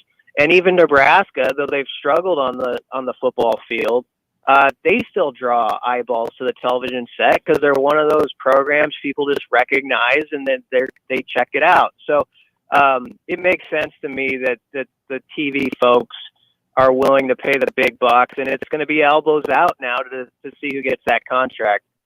Well, it's fascinating to me. I've got my own prediction about the Big Ten and the SEC eventually just kind of engulfing all the other conferences. Do you see that as a possibility as we move down the line and the SEC and the Big Ten continue to get these huge contracts? Obviously, the Texas-Oklahoma move just crumbled the Big 12 and any sort of chance that they had. Do you think there's a possibility at some point that might happen to the ACC and the Pac-12 as well? I don't know if they'll completely, put them to the ground. I think there'll always be a spot for those schools, and frankly, I hope there is. I like college sports on a college Saturday. I love the fact that there's all these different conferences, and with basketball too, where ACC is obviously a tremendous basketball league or has a great history, and I love that stuff. But there definitely is becoming a divide more and more where it's the haves and have-nots. And, even though Nebraska has not had the success in men's sports that you would like with football and basketball, I do think people need to be thankful and sometimes stop and think about it and say, you know what, Nebraska is in a good spot. People sometimes forget when Nebraska made that move about a decade ago, there were teams threatening to leave the Big 12 then. Texas was kind of pulling a power play move at that point, and Nebraska didn't know, what would come of the Big 12, if it would end up being like the WAC conference, and so they kind of got out in front of it and they made the move. And that's the way you have to be sometimes. You have to kind of see where the landscape is headed and be a step ahead. And I think Nebraska is fortunate to be in the Big Ten. I know the results aren't what people want, but that's up to Nebraska to change that. And it's perfectly possible for football and men's basketball to have success in this league. They gotta figure out a way to do it better. And they're going to make a lot of money along the way, but you got to start winning some games to really get people happy and kind of get this fan base enjoying the Big Ten like they maybe could. And one last question for you, as we've been talking about the Big 12 and kind of the old days and reminiscing on those. I know I saw you caught up to a Nebraska-Texas game that happened in the early 2000s that maybe a lot of people didn't see there on King of the Hill, actually. So I got my favorite clip from that game. I don't know why this is my favorite one, but from that episode. We'll get your thoughts on the episode here in a second, but also on this clip overall. I don't know why I find this hilarious, but this is my favorite part. The Longhorns may not be going to the Rose Bowl, but they might go to the Gator Bowl or the Peach Bowl or, heaven forbid, the Pacific Life Holiday Bowl. I don't know why Hank Hill hates the Holiday Bowl, but either way, what did you think about that episode? Yeah, I can't say that I really watched a lot of King of the Hill, but I was sitting downstairs working the other day. I had the TV on, and King of the Hill came on, and all of a sudden, Texas is playing Nebraska in this episode with, the cartoon characters or whatever, drawing, whatever. Yeah. And Nebraska wins. Nebraska wins that game. And so it's, the way it's gone with Nebraska and Texas in real football, I guess you got to take them where you can get them, even if it's a victory on King of the Hill. So if people want to look that episode up, they can find it on YouTube and enjoy Nebraska getting the better of Texas in a make-believe game. Yeah, we'll take a victory any way we can over the Longhorns. Always horns down here on the block. Once again, happy birthday, though, and thanks for taking some time out of your birthday to join us on the block. Brian Christopherson of Husker 24/7. Once again, thank you, Brian. All right. Thanks a lot, guys. All right, there he goes. Brian Christopherson of Husker 24/7. We're up against it, so we are going to get out into a break. But when we come back, we will round out the show on the block with our daily NBA segment, Hitting the Hardwood with Strick. It's kind of interesting, again, especially in Laker Nation, where Anthony Davis went down again. We don't know if it's a long-term thing, but it's starting to become, I guess, a fixture of his. So we'll talk about that next. Maybe should the Lakers even move off of Anthony Davis here in the near future? We'll talk about that next here on the block on 93.7 The Ticket.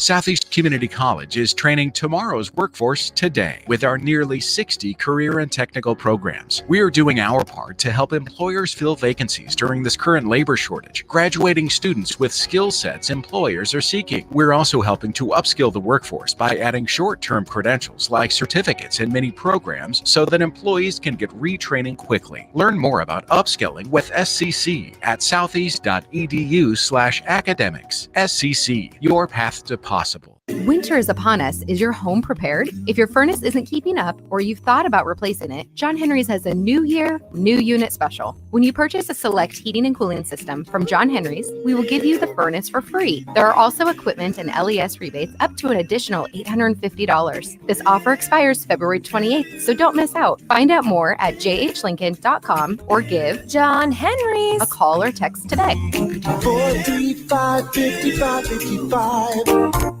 93.7 The Ticket. Fox KFXL weather. Sponsored by Security First Bank. A relationship you can count on. Cloudy, windy, and cold here for our Thursday, topping out at 28. North winds could gust over 25 to 30 for much of the day. They'll relax tonight as we drop down to 14 for the low. Big jump in temps for our Friday. Mostly sunny with a high of 57.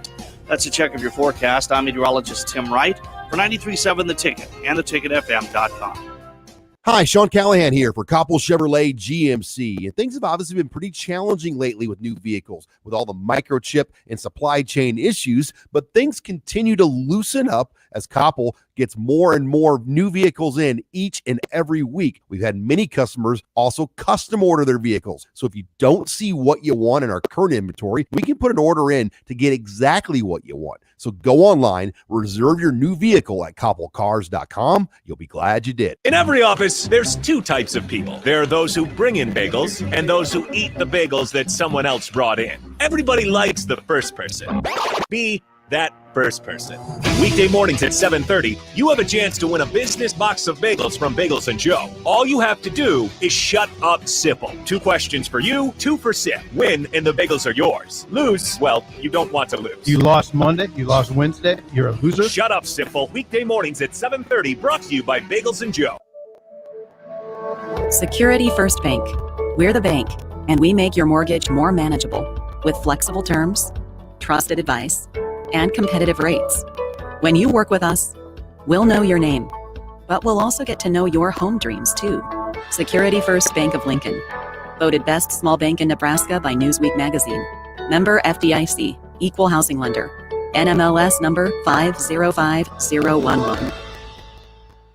Working at Continental in Lincoln isn't a job, it's a career. And right now they've raised wages again and they're hiring for production operators at $22.07 per hour and other select jobs starting at $23.77 per hour, with wages growing up to $29.71 per hour. Continental also has salary jobs available and great benefits, plus medical and prescription costs at very low premiums. Dental, vision, and life insurance are offered at no premium cost to the associates. To learn more or to apply, go to continental-jobs.com with keyword Lincoln. Come work at Continental today. Hey, Steve. Welcome to Great Clips. Great Clips asks, what's the difference between good and great? Come on back and have a seat. Good asks you what haircut you'd like. I have all your...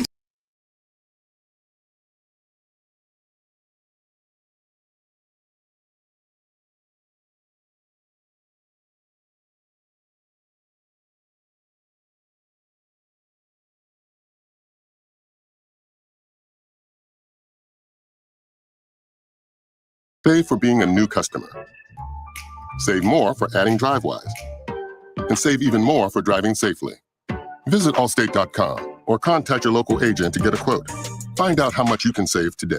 Allstate. Now that should be music to your ears. Not available in every state. New customer savings based on early signing discount. DriveWise is an optional feature. Savings vary based on how you buy. Subject to terms and conditions. Allstate Fire and Casualty Insurance Company and affiliates, Northbrook, Illinois. When everything is changing, you need a store that's a constant. A store that has the brands your family loves and the value that you need. A store where you can stock up, pick up, and drive up. A store that's close to home and feels like home. A store that puts the health and safety of you and your family above all else. And a store that's always here to help. At Kohl's, we don't know what next year will look like. We just know that we'll be here for you no matter what. Kohl's, here today, here to stay. See store or Kohl's.com for details.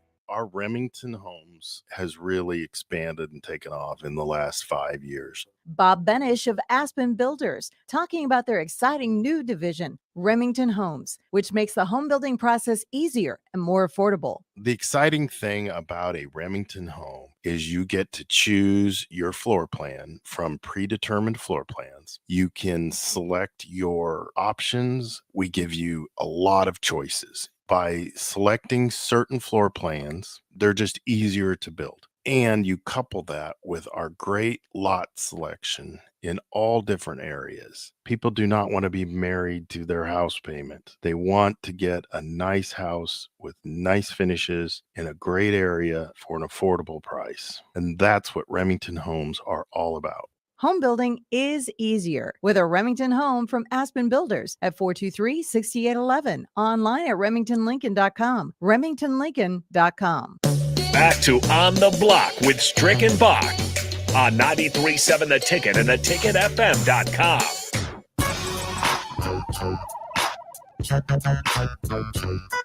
It's time for Hitting the Hardwood, our daily segment for the NBA, and there's plenty going on in the NBA. Maybe I should spread it out for a few days, but we'll get over a few topics real quickly. Of course, with our NBA players Strick in the building, it's always good to have an NBA topic here. Before we get into the Anthony Davis thing, Anthony Davis, by the way, a sprained week, so he's out another sprained ankle, so he's out another 2 weeks.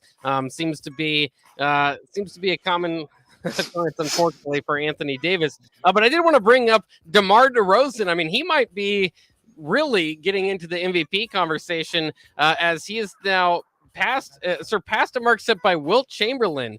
As he scored 38 points last night, making the first player in NBA history to score 35 points while shooting better than 50% from the field in 7 consecutive games. I did not necessarily think that DeMar DeRozan had this sort of year in him, but my goodness, do you think he belongs in the MVP conversation? Obviously, the Bulls are right up there, at the top of the standings too. Yeah, I still think it's too early. Let's see what happens coming out of the All-Star break with regard to DeMar DeRozan. But I will say that he is the mid-range king. I mean, that's the one thing about DeMar DeRozan is he likes to get to a spot, and that's why his efficiency and his percentages are the way they are, is because he says, I'm going to get to this spot. There's nothing you can do about it. If you're going to back off of me, that's why the mid-range and people, young players out there, young aspiring players, the mid-range is one of the most important things that's been given up because of the three-point era. And it's sad because the mid-range is the thing that opens up and makes it so much easier for you to be able to take, semi-contested, because most shots are going to be contested, especially at that level, but semi-contested threes as opposed to contested threes, and have to worry about making those. DeMar DeRozan is basically like, I'm getting here, I'm going to raise above you, I'm going to get to where I want to get to and get into my bag and do my thing. And I like what he's doing. And he has to. I mean, he's missing players. I mean, he has to basically fill those voids right now, and he's doing a great job of doing it. That's where the discussion would come, but I'd like to see a little bit more after the break. Yeah, well, either way, when you put your name up there, surpass Wilt Chamberlain in any record book, he's doing something special. But you're right. I mean, I think we kind of want to see it play out. But either way, I think he's averaging 28, 5 and 5, so he should be right in that conversation. Yeah. Other All-Star to talk about, Anthony Davis. Thankfully, not a huge injury this time. A sprained ankle, should be out 2 weeks. But it is getting to the point where obviously the Lakers aren't doing well this year. He's got 3 years left on the contract, but the questions are kind of out there with his injury history. He's only 28, but it seems to be unfortunately kind of getting the tag of Mr. Glass if you've watched that movie where he just is always getting injured. I think it would be difficult to put a package together for Russell Westbrook, much less Anthony Davis. I don't know. Maybe you could put a package together for both of them and really hurt some franchise out there. But I don't know. It's crazy because this happens with LeBron seemingly.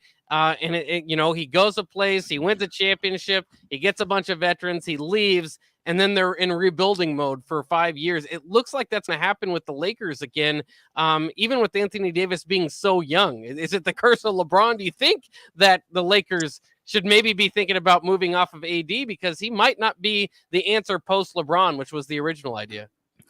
It was very unfortunate. I saw it. I've had that happen to me. That's where I talked about that high degree second degree high ankle sprain.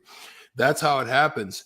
And I was saying when I watched it, there was two parts to it. One, I was saying if he doesn't, it's better for him to break it than it is for him to stretch and tear ligaments, because that is harder to recover from. It's longer recovery process. And the rest of the season for Anthony Davis, I don't care what you say, he's not going to be the same.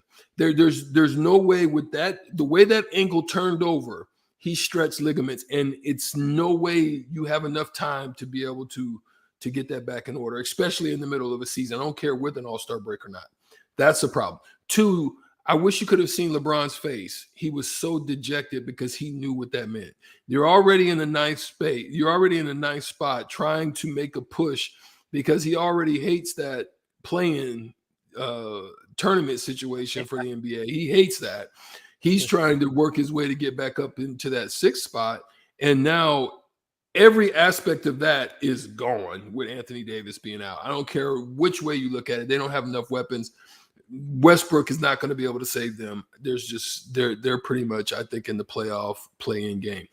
That's another part of it. So they're in trouble. And you know, he is an injury-ridden person. It's just unfortunate, you know, that Anthony Davis is just, that's the thing you got to look at every year. You know, how long are you going to have him? Yeah, and obviously he's been at the top of his game, helped win a championship. So if his career is cut short, at least he's got that out of the way. Another guy dealing with that is Zion. If I made you choose between Zion and Anthony Davis to build your franchise with now, you basically wouldn't know if you'd have either of them in like 3 years. Well, everybody that drafted John Morant, Memphis Grizzlies, happy as a mug, as OKC, because Portland is sick to their stomach that they didn't go and get Kevin Durant. Yeah, absolutely. And they've done it again. Anthony Bowie, a.k.a. Anthony Bowie. They passed on Michael Jeffrey Jordan for that guy. I remember that one. That'll wrap it up for Hitting the Hard One and for On the Block. We will, of course, be back for our Friday show tomorrow. Thanks for sticking with us today. We'll see you tomorrow. Have a good night. You can search online for hours to find the best electricians in Lincoln and